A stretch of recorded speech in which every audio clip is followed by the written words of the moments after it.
आप सबको नमस्कार। इतने मायूसी के माहौल में आपको एक सुखद खबर देना चाहता हूँ। पिछले 24 घंटों में कोरोना के दिल्ली में 10,000 से कम केस आए हैं। पिछले 24 घंटों में लगभग 8,500 केस आए हैं दिल्ली में। पिछले कई दिनों से दिल्ली में बहुत ज़्यादा केस आ रहे थे। 20 अप्रैल को तो 28,000 से भी ज़्यादा केस आए थे। आज 8,500 केस आए हैं। कई दिनों में पहली बार 10,000 के नीचे केस आए हैं। दिल्ली में संक्रमण दर भी काफ़ी कम हो गई है। पिछले 24 घंटों में संक्रमण दर केवल 12% रह गई है। संक्रमण दर का मतलब अगर हम 100 लोगों का टेस्ट करते हैं तो उसमें कितने लोगों को कोरोना मिलता है।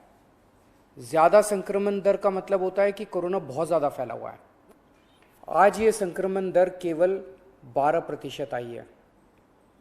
22 अप्रैल को ये 36% तक पहुंच गई थी दिल्ली में संक्रमण दर। इसका मतलब दिल्ली में अब काफ़ी कम लोग बीमार पड़ रहे हैं। अस्पतालों में भर्ती लोगों की संख्या भी अब काफ़ी कम हो गई है। पिछले 10 दिनों में दिल्ली के अस्पतालों में कोरोना के 3,000 से ज़्यादा मरीज कम हो गए हैं, यहाँ कि 3,000 बेड खाली हो गए हैं। और अब अस्पतालों में बेड मिलने में परेशानी नहीं हो रही है। हालांकि एक बात देखने में आई है कि आईसीयू के बेड अभी भी भरे हुए हैं। इसका मतलब सीरियस मरीजों की संख्या अभी ज़्यादा कम नहीं हुई है। अभी भी दिल्ली के अस्पतालों में आईसीयू बेड लगभग सारे भरे हुए हैं। इस दिशा में भी आपकी सरकार काम कर रही है। लगभग 1200 नए आईसीयू बेड बन के तैयार हो गए हैं और आज या कल में ये चालू होने वाले हैं। इससे अपने दिल्ली वासियों को काफ़ी राहत मिलेगी। दिल्ली में जो केस कम हो रहे हैं इसमें हर दिल्ली वासी का बहुत ज़्यादा सहयोग रहा है। हमने दिल्ली में बहुत कड़ा लॉकडाउन लगाया, लेकिन दिल्ली वासियों ने उसमें पूरा सहयोग किया। सबने पूरी तरह से लॉकडाउन का पालन किया। आज सब लोग बात कर रहे हैं कि दिल्ली वासियों ने इतने कम समय में कोरोना के केस कम कैसे कर लिए। ये केवल और केवल दिल्ली वासियों के अनुशासित आचरण की वजह से हुआ है। लेकिन लड़ाई अभी जीती नहीं गई है। लड़ाई अभी बाकी है। अभी भी 8,500 केस आए हैं। इनको 0 तक ले जाना है। कोरोना को पूरी तरह ख़त्म करना है। और दूसरी बात, हम अगर अब ढीले पड़ गए तो ये केस फिर बढ़ जाएंगे। कोई गारंटी नहीं है कि ये कम ही रहेंगे। फिर से दिल्ली पे मुसीबत आ सकती है। इसीलिए किसी भी हालत में ढिलाई नहीं करनी, कड़ाई से लॉकडाउन का पालन करना है और कोरोना से बचने के जितने भी उपाय हैं वो सारे लागू रखने हैं। दिल्ली सरकार भी अपने इंतजामों में कोई कमी नहीं छोड़ रही। हम अभी और नए ऑक्सीजन बेड बना रहे हैं। ऑक्सीजन के कई हजार सिलेंडर खरीद रहे हैं। नए नए आईसीयू बेड बना रहे हैं, ताकि भगवान ना करे अगर कोरोना के केस फिर से बढ़ गए तो हमारी तैयारी में कोई कमी नहीं होगी।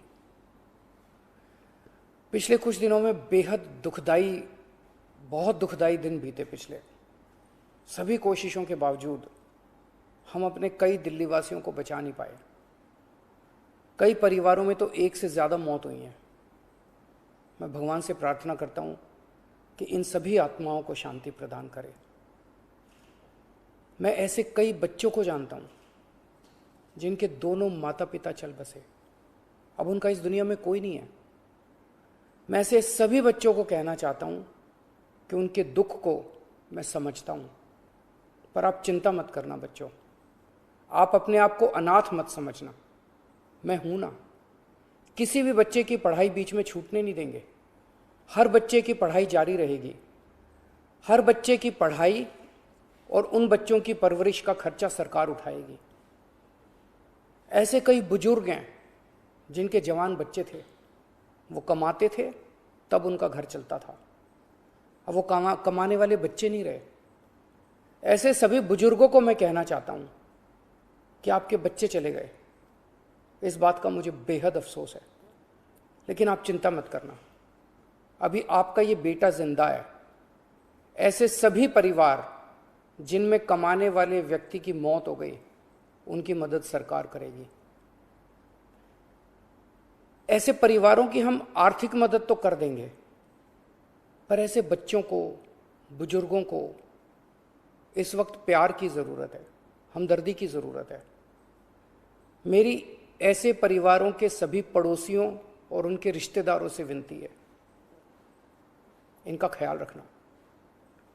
ऐसे परिवारों पे बहुत बड़ी मुसीबत आई है, इन्हें अपना प्यार और अपनी हमदर्दी देना।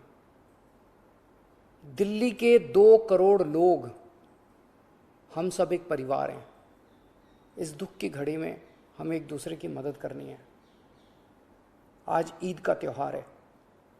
ऊपर वाले से आपकी सेहत और आपकी खुशियों की प्रार्थना करता हूँ। नमस्कार।